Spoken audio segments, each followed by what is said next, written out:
La escalera frontal del edificio está orientada a 27,5 grados al noroeste y no está alineada con otros edificios, pero sí lo está casi perfectamente con la posición más al norte a la que llega Venus en el firmamento. El edificio se alineó perfectamente con los cuerpos celestes y sus movimientos, por ejemplo con el movimiento de Venus y los solsticios.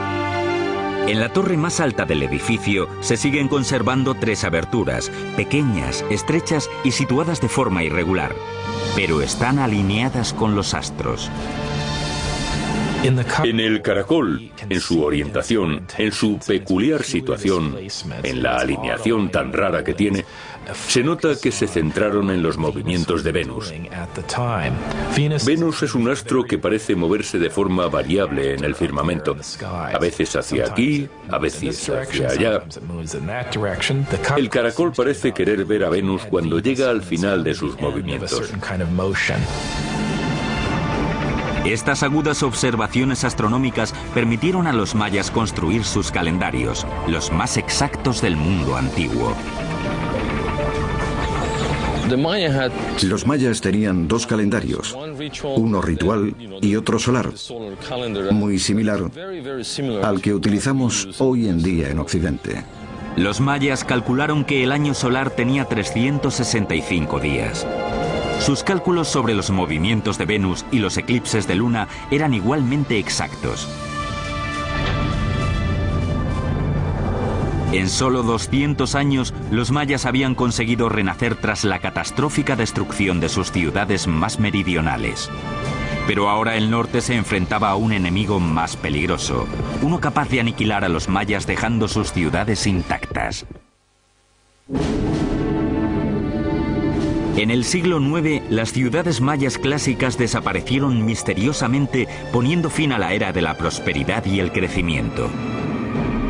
Los mayas renacieron en el norte, y allí comenzaron a combinar la astronomía y la ingeniería a un nivel sin precedentes.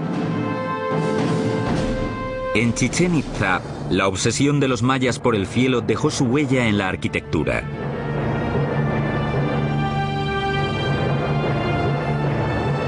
La piedra angular de Chichén Itzá era el castillo, un edificio de 30 metros construido en el siglo IX o X. Sus 365 escalones equivalen a los días del calendario maya civil. Los 52 paneles de cada lado representaban los ciclos mayas de 52 años. Los 9 niveles escalonados representaban los 18 meses del calendario solar maya. Y el eje del templo estaba situado estratégicamente de forma que 2 veces al año el templo proyectara una sombra concreta. Un maya que mirase hacia el sector noroeste del castillo vería una balaustrada y una combinación de sombras y luz en esa parte, justo antes de la puesta de sol.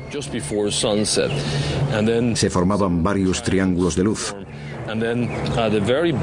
Al final de la balaustrada había una cabeza de serpiente tallada, una serpiente que bajaba de los cielos, que indicaba la llegada de la estación de las lluvias. Para los mayas, este fenómeno era la manifestación de la deidad Kukulcán, la serpiente emplumada. Los mayas consiguieron localizar los equinoccios, el día del año en el que el día y la noche duran lo mismo. Todos los años, el 21 de marzo, se ve descender a Kukulcán. Alrededor del castillo, los edificios civiles fueron adquiriendo una nueva característica. Se hicieron más espaciosos, con una plaza abierta, templos, mercados, un campo de juego y columnatas. La columnata no solo servía para los banquetes. Es posible que también pudiera entrar la gente normal, según cual fuera la celebración, para ser testigos de la llegada de los comerciantes, los mercaderes. Estas columnas redondas con apariencia griega o romana se utilizaban como soporte estructural y fueron toda una innovación en el mundo maya. La ventaja de una columna es que te permite crear techumbres planas. Ya no tienes que gastar energías en crear edificios de piedra con falsas bóvedas que podrían caerse. Las columnas tienen un diseño sencillo, cilindros redondos colocados unos sobre otros y rellenados con escombros. En lo alto se colocaba una pieza cuadrada y a continuación techos planos de estuco y madera para crear grandes interiores cubiertos.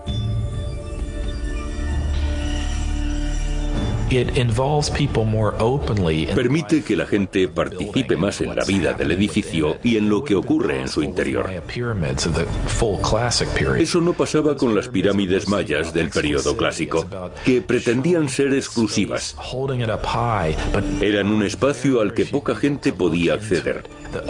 Las columnatas eran mucho más abiertas. Pero la atmósfera acogedora no duró mucho. Tras más de 200 años dominando el Yucatán, Chichén Itzá se enfrentó a un destino similar al de sus vecinas del sur. Se desplomó misteriosamente. Cuando los españoles llegaron a las costas de la península del Yucatán en 1517, todos los grandes centros del mundo maya habían sido abandonados. Sin embargo, los restos de la civilización maya seguían viviendo en pequeñas aldeas y opusieron una dura resistencia a los conquistadores. Fue difícil conquistarlos, porque en lugar de capturar a un rey o a un emperador, como en el caso de los aztecas, tuvieron que ir conquistando cada pequeña aldea. Y cuando avanzaban hacia la siguiente, había una por detrás que se rebelaba. Los guerreros mayas mataron a miles de conquistadores, pero sus armas resultaron inútiles ante el más poderoso enemigo, la enfermedad. En solo 100 años, el 90% de los habitantes del Nuevo Mundo habían muerto. Los mayas supervivientes fueron perseguidos. Fray Diego de Landa había llegado desde España para convertir a los mayas al cristianismo e imponía sus enseñanzas religiosas por la fuerza. Diego de Landa era un joven idealista que llegó al Nuevo Mundo con la intención de salvar almas, de ganar conversos para la que él consideraba la única fe verdadera. Pero los mayas no querían renunciar a sus creencias sin más. El 12 de julio de 1562, Landa emitió un auto de fe ordenando que se quemaran los textos mayas a los que consideraba palabras del demonio. Fue el final de miles de años de conocimientos de la civilización maya, una de las grandes tragedias de la historia de la humanidad. Por suerte, 4 códices sobrevivieron a ese infierno y al paso del tiempo. En el siglo XIX, algunos de esos libros que habían escapado a las garras de esos frailes y a sus ansias destructivas empezaron a llamar la atención. Hoy, su supervivencia es un misterio más de la compleja historia de los mayas.